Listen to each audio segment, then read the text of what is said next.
bonsoir à tous. À la une de ce journal, encore un cas grave de maltraitance infantile dans la ville de Douala. Un enfant de 2 ans grièvement blessé à la suite de nombreux sévices subis chez l'un des membres de sa famille. Les mobiles de ce mauvais traitement sont incompréhensibles aux yeux des parents de la victime. Récit bouleversant à suivre en ouverture de ce journal. Quelques mois après le lancement d'une campagne vaccinale anti-Covid, seules 11 000 personnes ont accepté de se faire vacciner dans la région du littoral. Un bilan officiel jugé insatisfaisant. Quelles sont les mesures prises pour la seconde phase de la campagne de vaccination? Quel bilan peut-on faire sur les effets secondaires observés sur certaines personnes qui ont accepté de se faire vacciner? Évocation dans la page santé du 20h.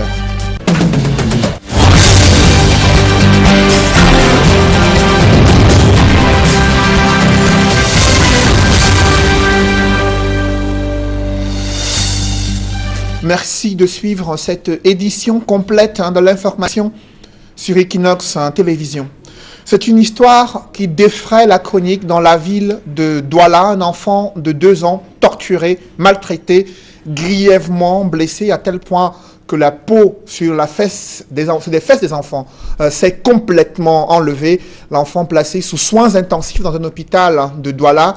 La famille est bouleversée, choquée, effondrée face à ces actes incompréhensibles, actes de torture et de maltraitance infantile qui se multiplient dans la capitale économique. C'est une enquête signée Ekwa Claude, Warren Zede et Kediara.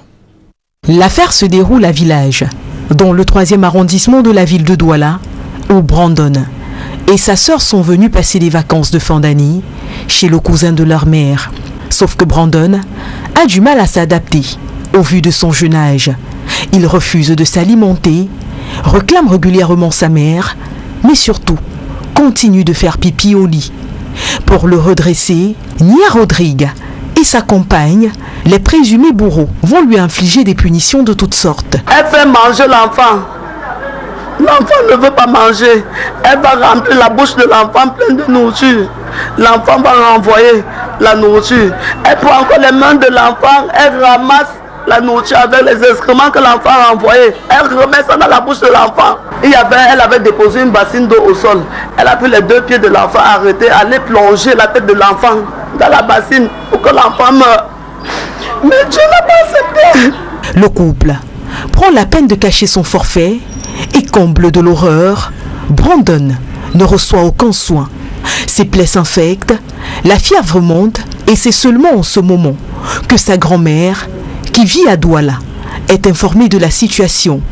L'enfant est d'abord conduit à Acha, à Bépanda, mais son cas est critique. L'hôpital le réfère à Bingo. Jusque-là, personne ne sait qu'il est victime de violence. Ce n'est qu'au moment de lui administrer ses soins que sa grand-mère découvre le poteau rose. L'infirmière qui est d'à côté a soulevé la vue sur l'enfant. C'est là où on a vu les cases de fou partout sur l'enfant. Je lui demande qui a foutu l'enfant comme ça. Il me dit qu'il ne connaît pas. C'est le lendemain matin, quand on préparait l'enfant pour le bloc opératoire, que j'ai vu le fils de l'enfant. J'ai vu le fils de l'enfant. Qu'on appelle ça m'appelle le fils de l'enfant, je ne sais pas. Le cousin joue à l'innocent. Mais le lendemain matin, la grande sœur de Brandon, 4 ans et demi, récupérée en urgence, raconte les souffrances que son jeune frère a connues, surtout qu'elle-même porte les signes de violence. On est rentré à la maison chercher la grande sœur de l'enfant. La grande sœur de l'enfant aussi avait les yeux enflés avec plein de sang dans les yeux. Quand on a demandé à l'enfant qu'est-ce qui s'est passé, pourquoi tu as les yeux avec le sang, elle dit que c'est quand on tapait son petit frère. Elle pleurait, elle demandait qu'on laisse son petit frère. Mon neveu s'est retourné taper ses yeux avec le bâton. Il me dit que c'est l'enfant de 2 ans qui a tapé la grande sœur. Je lui dis, mais l'enfant de 2 ans, depuis que moi je vais mes enfants, il n'y a pas ce genre de violence entre les enfants. Finalement, un guet-apens est tendu à Nia Rodrigue, qui est par la suite interpellée par les forces de l'ordre. On arrive à la gendarmerie, il dit à la gendarmerie que c'est parce qu'il avait les problèmes avec ma maman. On lui pose la question que donc c'est un règlement de compte. Il ne répond pas. Donc chaque personne qui parle à la gendarmerie, il donne plusieurs versions.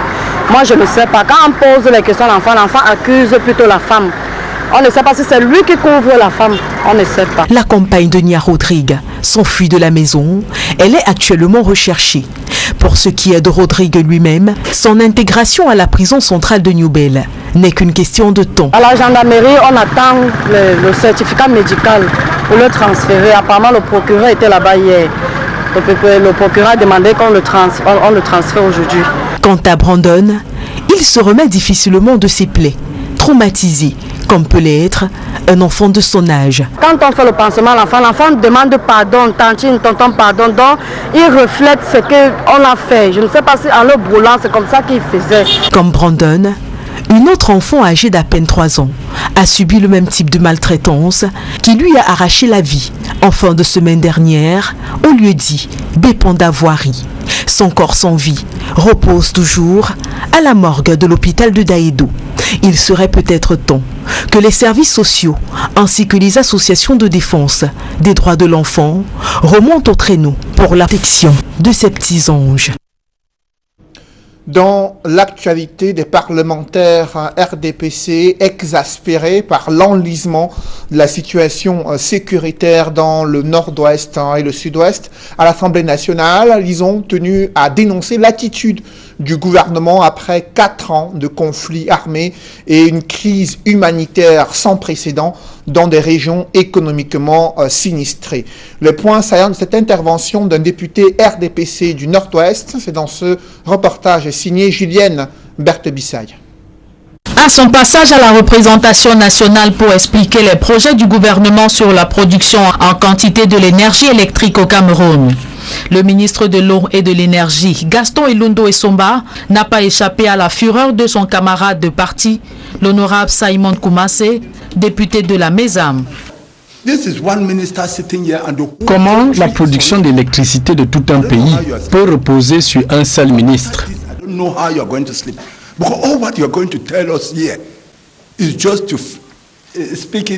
De toutes vos promesses, vous n'allez rien réaliser.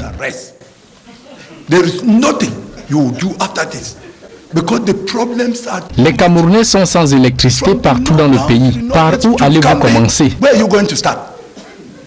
And everywhere is like it has problem. Everywhere has problem. Everywhere has problem.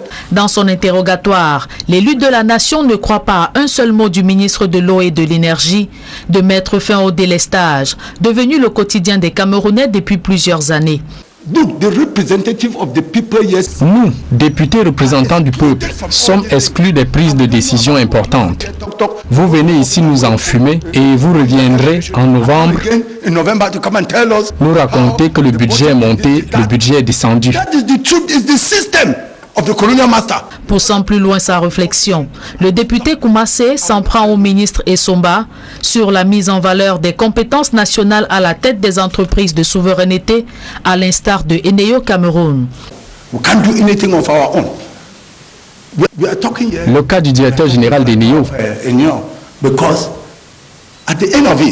N'est-ce pas là la preuve d'un préjugé qu'un Camerounais ne peut rien gérer? L'honorable Simon Koumassé brille ainsi par son franc-parler comme l'avait fait en son temps l'élu de la nation Adama Modi, député du Mayokani. Ce jeudi 1er juillet marque l'opérationnalisation du processus de fabrication et d'acquisition des passeports biométriques, un processus fluide à première vue selon des usagers rencontrés à Yaoundé. Cependant, ils ont noté quelques couacs durant cette première phase. C'est le constat que font Rodingassi et Gizogo dans ce reportage. Un bâtiment flambant neuf dans le nouveau quartier administratif de la capitale à Etoudi, la police a vu grand pour son centre de production des passeports biométriques. Pour la première du passeport nouvelle version, les usagers sont au rendez-vous. Sur les écrans qui font défiler les numéros, pour leur prise en charge, ils sont tenus informés avant de regagner les box où les attendent les agents de la direction de la police des frontières, sous l'œil vigilant du directeur de la police des frontières, le commissaire divisionnaire Zachary Yaou Aladj. Après quelques minutes, les premières sentences des usagers tombent. il y a les satisfaits. On m'a reçu exactement à l'heure à laquelle j'avais demandé sur la plateforme. En 15 minutes, l'enrôlement s'est fait et on m'a remis le récépissé. Un message viendra pour me confirmer le lieu du retrait du passeport. J'avais déjà rendez-vous pour 8 h ce matin, donc je suis arrivé, on m'a donné un numéro et tout s'est passé très bien. C'était bien digital, il n'y avait pas eu de souci. Avec mes pièces, on a juste scanné mes pièces. Mais il y a aussi ceux qui ont été confrontés à quelques difficultés avant de voir les choses rentrer dans l'ordre. Au début, c'était un peu compliqué parce qu'on scannait et ça ne sortait pas sur la machine. Ça a pris un peu du temps que ça a sorti sur la machine. À part ça, il n'y a pas eu de soucis encore. Nous avons eu un petit souci parce que l'appareil de ma petite sœur a planqué, c'est elle qui me faisait l'enregistrement. Nous étions obligés de nous rendre sur le site et heureusement, on a été bien reçus et puis tout s'est bien passé. Maintenant, les premiers usagers du passeport biométrique espèrent que les délais seront effectivement respectés, en souhaitant qu'il en soit autant pour la carte nationale d'identité. J'espère bien que les procédures ne prendront pas tout le temps et que tout se déroulera toujours comme il faut. J'espère exactement avoir mon passeport dans 48 heures, c'est-à-dire samedi, ou encore plus tard lundi. Également, je souhaite que ce processus soit également pour les cartes nationales d'identité, parce que ça reste encore très difficile, surtout pour les autres Camerounais comme moi. De son côté, la police annonce que le délégué général à la Sûreté nationale remettra les premiers passeports biométriques produits dès ce vendredi dans l'enceinte du centre de production des passeports. Cette même opération a également démarré dans la ville de Douala durant une phase expérimentale. Le Cameroun vient d'obtenir près de 1481 milliards de francs CFA sur le marché international. Cet argent doit servir au refinancement d'un eurobond contracté en 2015. Les caractéristiques obtenues au cours de cette opération d'émission obligataire internationale ont été présentées du côté de la France par le ministre camerounais des Finances, Louis-Paul Motazé. Compte rendu avec Cyril. Mesdames et messieurs, le ministre des Finances l'annonce comme une victoire pour l'économie camerounaise. Dans le cadre de la gestion active de la dette de l'État et dans l'optique d'améliorer son profil afin de susciter l'attrait des investisseurs, le Cameroun vient de recourir avec succès à une émission obligataire internationale de 450 milliards de francs CFA pour notamment refinancer l'Eurobond 2015. Devise de l'émission, euro. Montant sollicité, 450 milliards de francs CFA, soit 685 millions d'euros. Nombre d'investisseurs participants, 205. Montant obtenu, 1481,15 milliards de francs CFA, soit 2258 milliards d'euros, donc un taux de couverture de 321%. Si le taux d'intérêt de l'opération est de 5,95%, la période de maturité quant à elle est de 11 ans.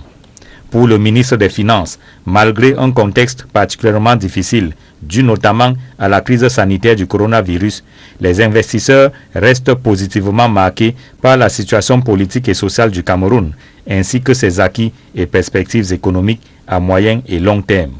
La principale information à retenir est que l'État a atteint un taux de rachat record qui se situe à environ 80% du montant de la souche de 2015.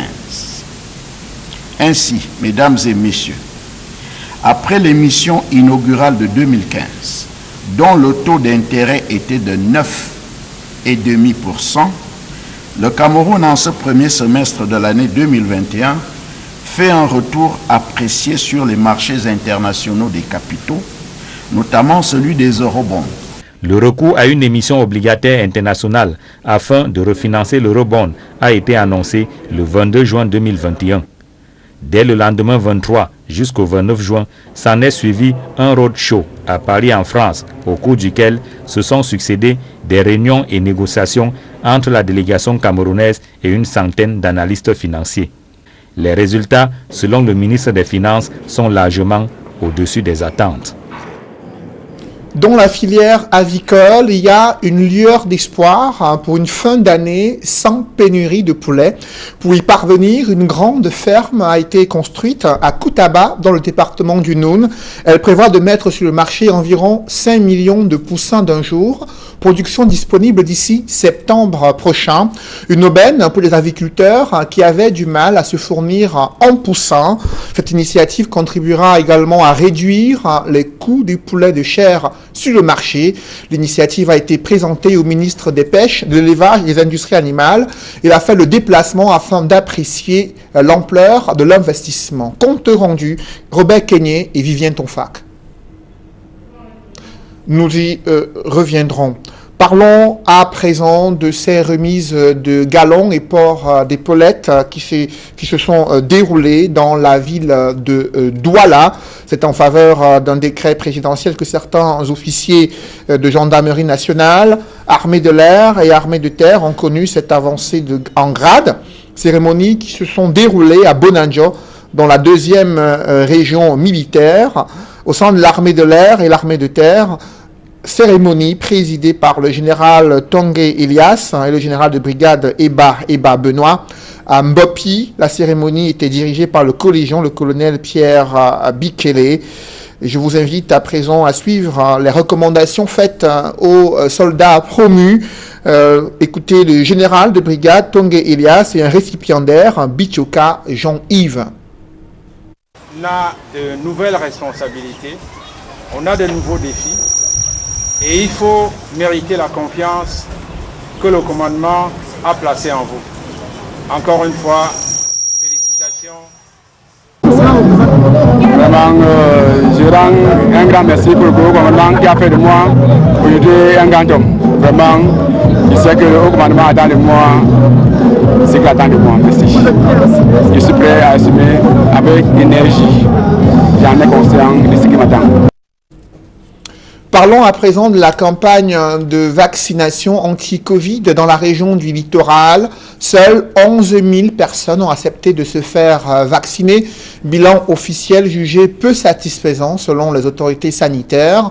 Comment mobiliser davantage les Camerounais autour de cette épineuse question du vaccin indispensable, barrer la voie à la progression de la pandémie du coronavirus? Élément de réponse avec Nadine Yambou. Rendu à la fin du premier tour de la campagne de vaccination contre le coronavirus dans la région du littoral, c'est un bilan plutôt mitigé. L'objectif fixé était de faire vacciner au moins 70% de la population cible avant juillet 2021. Selon le bilan officiel, seules 11 000 personnes ont accepté de se faire vacciner. Le début a été timide. Il y a très peu de personnes qui se rendaient dans les centres de vaccination pour se faire vacciner. Nous avons pris le temps de tenir des séances de travail. D'abord avec le personnel de santé qui est au front, en plus avec des populations. Et je pense bien que cette tournée a porté, puisque présentement, nous avons à peu près 11 000 personnes qui ont été vaccinées dans la région du littoral. Dans certains districts de santé, plusieurs personnes vaccinées ont été affectées à la suite des effets secondaires du vaccin. 94 étaient des MAPI mineurs et un cas grave. Donc c'était généralement les céphalées, fièvre ou douleurs au point d'injection. Dans tous les 24 de santé de la région littorale, les grandes formations sanitaires, il y a des points focaux MAPI qui existent, qui sont mis en place pour gérer tout éventuel cas de MAPI. L'une des curiosités durant cette première phase, la forte mobilisation des personnes ne présentant aucun risque à solliciter le vaccin, contrairement aux couches vulnérables. Elles ont peur d'aller prendre le vaccin en se disant que si jamais je développe un effet secondaire, déjà avec mon diabète, avec mon hypertension, est-ce que je vais pouvoir supporter? D'ailleurs, il y a aussi un peu cette appréhension-là de certaines personnes qui présentent des comorbidités.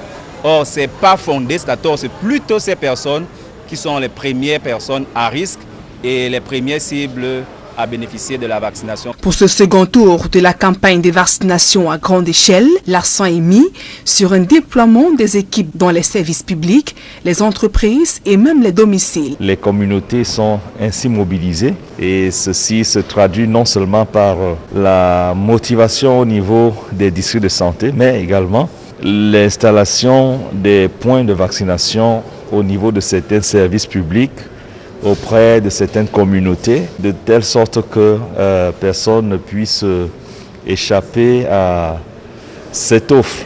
La deuxième étape de la campagne de vaccination contre le coronavirus dans la région du littoral ira du 7 au 11 juillet 2021. Les autorités administratives encouragent les populations à se mettre à l'abri en se faisant vacciner. Je vous le disais à l'instant, dans la filière avicole, il y a une lueur d'espoir pour une fin d'année sans pénurie de poulets. Puis y arriver, une grande ferme a été construite à Koutaba, dans le département du Noun. Elle prévoit de mettre sur le marché environ 5 millions de poussins d'un jour, production disponible d'ici septembre prochain. C'est une aubaine pour les aviculteurs qui jusqu'ici devaient importer ces produits avicoles. Ce projet ambitieux pourrait permettre également de réduire le coût des poulets de chair sur le marché. Initiative présentée au ministre de l'Élevage, des Pêches et des Industries animales. Il a fait le déplacement afin d'apprécier l'investissement réalisé à Koutaba. Compte rendu, Robert Kenyé et Vivien Tonfac. L'industrie Cameroun concentre de nouveaux investissements dans le secteur avicole. Ici à Mataba, un village de l'arrondissement de Koutaba dans le Noun, l'entreprise camerounaise vient de construire une ferme pour la production des parentaux. Pour le cas d'espèce, il s'agit des parentaux, c'est-à-dire des poussins d'un jour que nous installons, que nous élevons, qui à terme vont pondre des œufs à couver, c'est-à-dire des œufs que nous allons mettre dans les incubateurs pour pouvoir obtenir des poussins d'un jour. Ce projet, qui charrie beaucoup d'espoir pour redresser l'un des secteurs d'activité ayant le plus subi les conséquences de la pandémie de Covid-19, a été visité par le ministre de l'Élevage, des Pêches et des Industries animales, Dr Taïga, s'est montré impressionné. J'ai trouvé une entreprise citoyenne qui investit beaucoup pour réduire la fracture entre la production et le besoin. Nous avons rencontré ici des champions dans la filière avicole. Donc je leur transmets toute la gratitude du gouvernement. La satisfaction du membre du gouvernement tient surtout de l'impact de ce projet, aussi bien sur le plan économique que social. Nous aurons pu limiter la production des OAC à la capacité des incubations de nos pouvoirs. Mais nous avons pensé que pour être un véritable porteur d'un secteur, pour apporter un plus aux autres acteurs de la filière, il fallait produire pour permettre à ceux qui ont aussi des pouvoirs et qui jusqu'à présent s'approvisionnent de l'étranger de pouvoir avoir ces OAC localement. C'est la seule condition pour nous vraiment de contribuer véritablement et de booster le secteur d'activité. Pour ce qui est de cette localité où nous avons implanté cet investissement, au-delà de ça, nous allons mettre à la disposition de la population de l'eau, parce que vous avez vu les installations là, qui regroupent pratiquement une réserve de stockage de 40 000 litres d'eau, qui est largement au-dessus de nos besoins de consommation, mais parce que nous avons également pensé à la population. Vous avez vu un transformateur de 250 kVA qui a été installé, qui aussi est largement au-dessus de nos besoins pour le fonctionnement de cette ferme. C'est parce qu'on a également pensé que la population environnante pouvait se brancher pour avoir l'électricité. Vous avez vu la route par laquelle on est passé pour aller ici. C'est nous qui avons aménagé cette route. Cette ferme sera mise en service dans 2 mois plus tard. Elle aura, selon les estimations, une capacité de production de 6 500 000 œufs par cycle de production. Des chiffres qui font espérer d'une fin d'année au Cameroun sans pénurie de poulets. Parlons à présent de l'histoire du football africain. C'était la désertion des footballeurs algériens de France, ce qui avait désintégré l'unité et la cohésion au sein de leur famille. D'autres avaient quitté la nation française, trimballant leurs femmes et enfants. Par contre, d'autres étaient contraints de rester en France pour observer le mari se diriger vers une destination presque inconnue. La galère de ces héroïnes du 11 d'indépendance en Algérie, c'est dans Chemin de Cannes, signé Jean-Paul Chouniat. Ce programme vous est offert par Kadibir. Notre patrimoine, c'est vous. Le 13 avril 1958, dans l'après-midi, les familles quittent le territoire en premier. Épouses avec enfants en bas âge, comme les Bentifour qui quittent Nice pour l'Italie. Le départ inattendu des footballeurs algériens de la France pour rejoindre les rangs du Front de Libération Nationale avait pratiquement déstabilisé et bouleversé les familles du 11 de l'indépendance. Enfant, on me dit on va au marché Vintimille, mon père jouait à Monaco.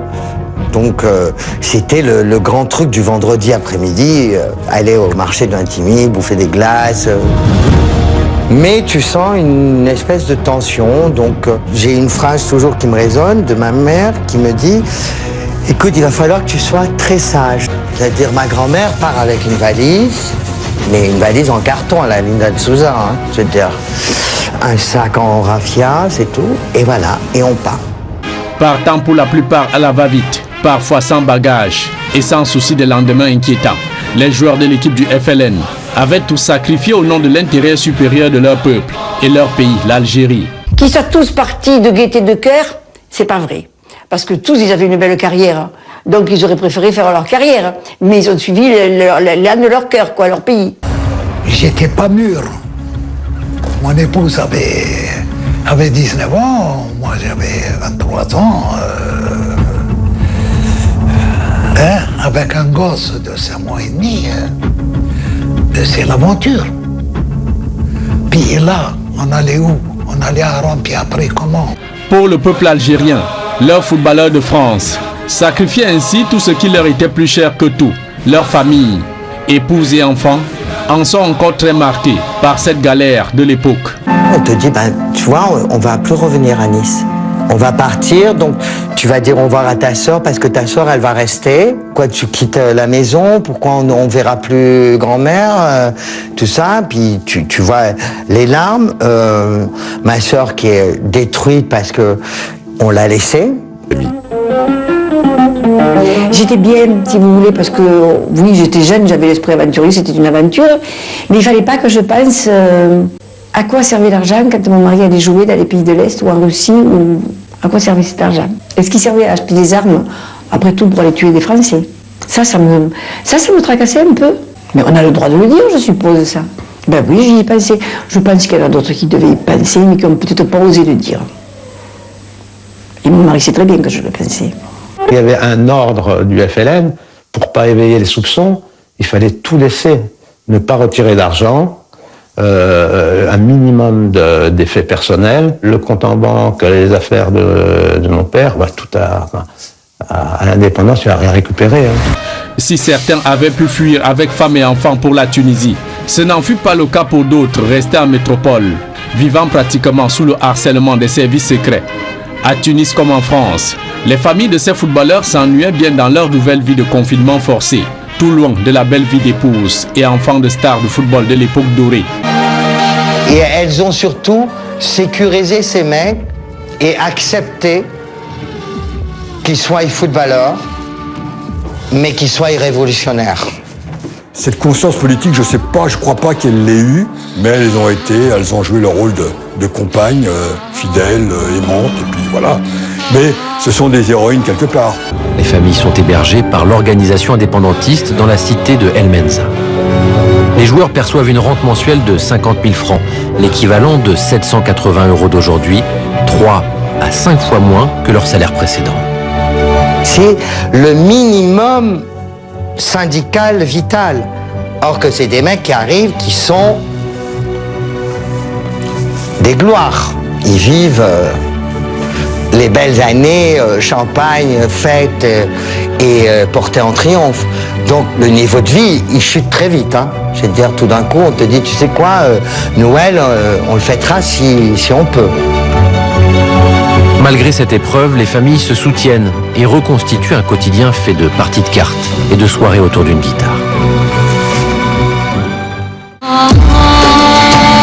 Mais au fil des années, les épouses se languissent. Vivement que la guerre s'arrête et que l'on puisse rentrer chez nous. Voilà. Moi, j'avais mon père en France et je savais qu'il se faisait du souci. Et puis c'était la France, moi c'est mon pays. Hein. Mon mari aimait l'Algérie, son pays, mais moi, c'est la France. Hein. Deuxième sacrifice du 11 de l'indépendance. De brillantes carrières sportives en pleine explosion. Le football a eu, dans un certain nombre de pays, son rôle dans l'affermissement d'une identité nationale. Ils ont été un petit peu le creuset de cette future identité nationale et peut-être même un peu de rébellion. Devant le refus de certains joueurs, les plans du FLN sont ralentis. Un joueur prend alors la tête du projet, Abdelaziz Bentifour, attaquant de Monaco, au profil atypique. Il dispute la Coupe du Monde 54 avec la France. C'est un grand footballeur et comme beaucoup, lui, il a vécu une extrême pauvreté, Bentifour. Reda Bentifour reste marqué par l'engagement de son père. Il avait une vraie conscience politique de la liberté, d'une cause, qu'il était temps d'avoir une indépendance, que la colonisation n'était pas quelque chose de génial. Cette conscience politique, c'est lui qui l'a vraiment ramé pour vraiment convaincre les autres. Comme c'était un type très respecté parmi les footballeurs d'origine algérienne, on a compté sur lui pour enrôler tous les autres. C'est vraiment, il a joué un rôle, à mon avis, primordial. Énorme. L'indépendance a un prix. On a perdu une carrière, on a perdu de l'argent. Mais l'argent, c'est pas tout.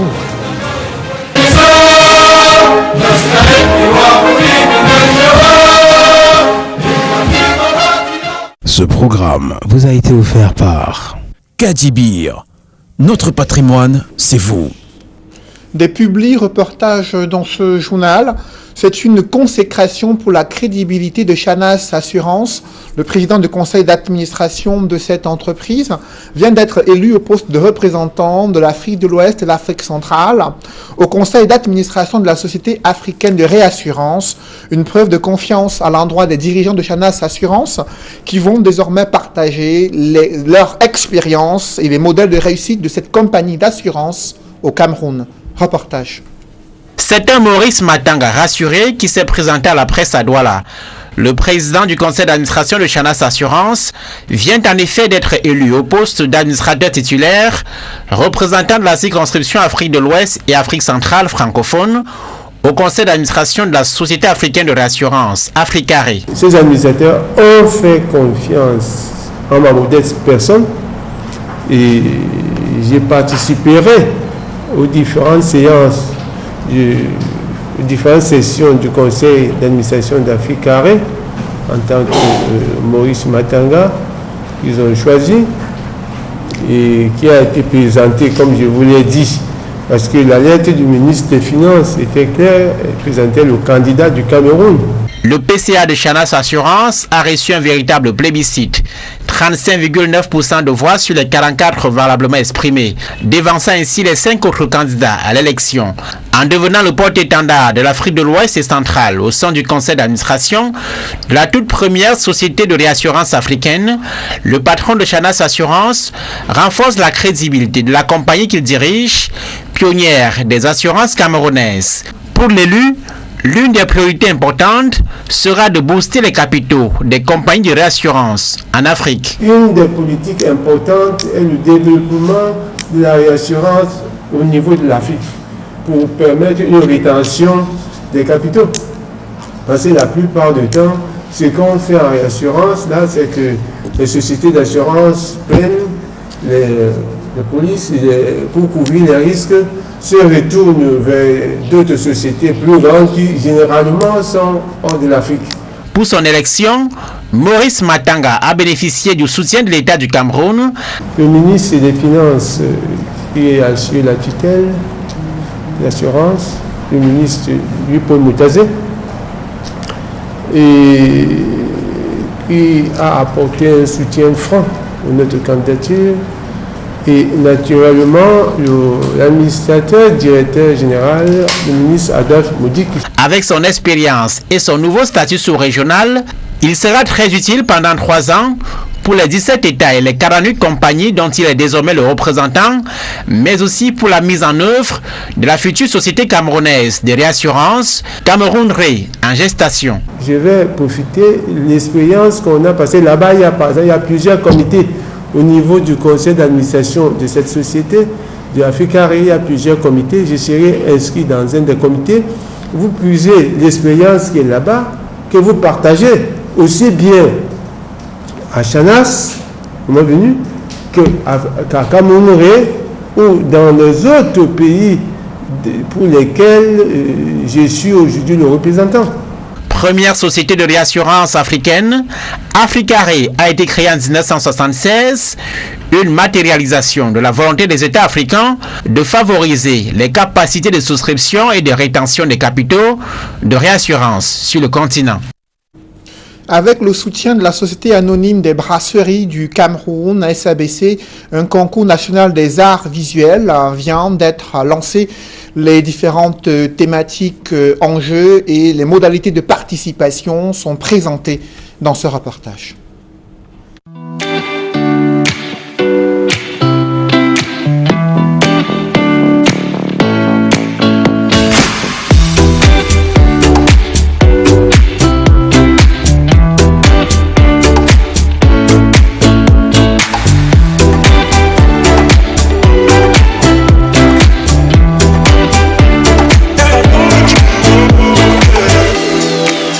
Bienvenue aux Galeries MAM à l'occasion de la conférence de presse pour le lancement du tout nouveau projet des SABC, c'est la marque Dino. Nous sommes là ce matin pour parler du Dino Art, qui est le projet d'actualité. Quand on voit comment le crayon de Dino a disparu, qu'on ne sait pas très bien ce qu'il est devenu, on a envie de se demander si Dino sert les artistes ou si Dino se sert des artistes.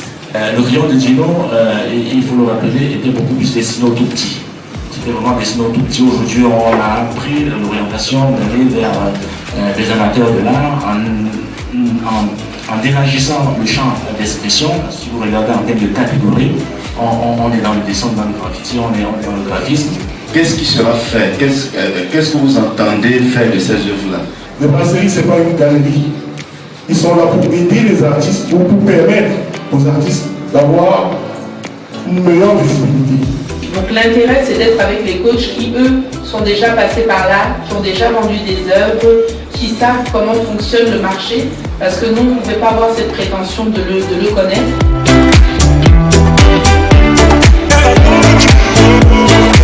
Donner la possibilité à tous ces jeunes qui ont le talent et la passion de l'art plastique de faire montre de leur talent, mais surtout d'avoir une plus grande visibilité et de gagner 3 millions de francs CFA qui est le budget qui sera partagé à tous les gagnants, sachant que vraiment c'est une première édition et qu'au-delà de ce montant, ils auront l'accompagnement et la visibilité nécessaire pour être dorénavant ceux sur qui on compte lorsqu'on parle d'art plastique au Cameroun. Notre responsabilité à la base, c'est d'abord de sélectionner, parce qu'on est coach et jury, de sélectionner les candidats avec un parterre de personnes qui, comme nous, travaillons dans ce domaine. Et après, il y a le suivi des candidats qu'on va assurer aussi jusqu'à la fin de la compétition. L'idée est vraiment de prendre des jeunes de 15 ans, talentueux dans leur domaine, professionnels ou pas, mais vraiment confirmer que à ces jeunes-là qui doivent vraiment croire en leurs atouts, en leurs talents, et que le monde est tellement grand et tellement ouvert que c'est à eux d'aller chercher la lune.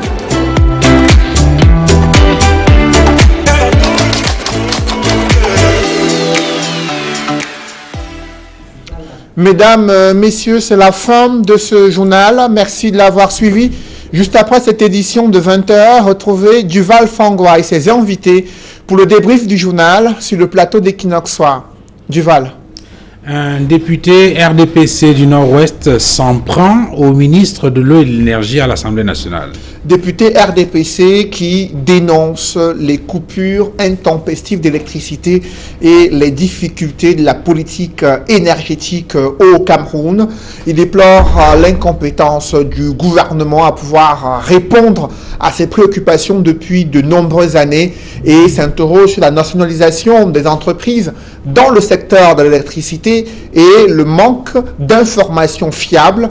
Il déplore le fait que ces ministres et membres du gouvernement ne sont pas sincères lorsqu'ils répondent aux questions orales des députés et reviennent simplement pour défendre les différentes enveloppes budgétaires sans pour autant remplir leur mission qui vise à améliorer les conditions de vie des populations.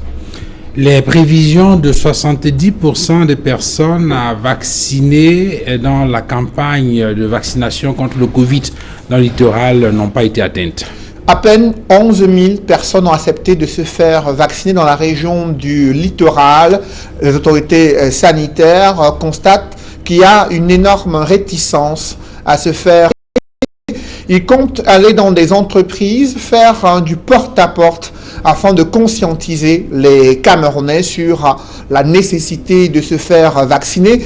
Et note que ce sont les moins de 50 ans qui sont plus disposés à se faire vacciner. Pourtant, la cible première, ce sont ceux âgés de plus de 60 ans qui sont les plus exposés à la pandémie, mais qui, eux, hésitent ou sont réticents, sans explication pertinente, selon les autorités de la ville de Douala, lesquelles continuent d'encourager les Camerounais à se faire vacciner pour se prémunir contre cette pandémie de coronavirus. Voilà, ce sera l'essentiel du débrief. C'était la grande édition du soir. Bonne soirée Cédric. Bonne soirée Duval. Et à demain. Mesdames, Messieurs, dans quelques secondes, la deuxième partie de cette émission d'Equinox ce soir, le débrief avec nos invités.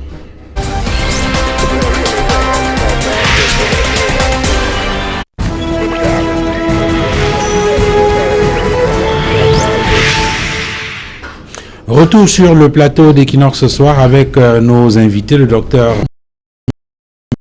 médecin de santé publique, le docteur Roger Etoa, médecin de santé publique, maître Joseph-Claude Biliga, en politique, militant du RDPC, maître Achille Ledio, militant du Social Democratic Front.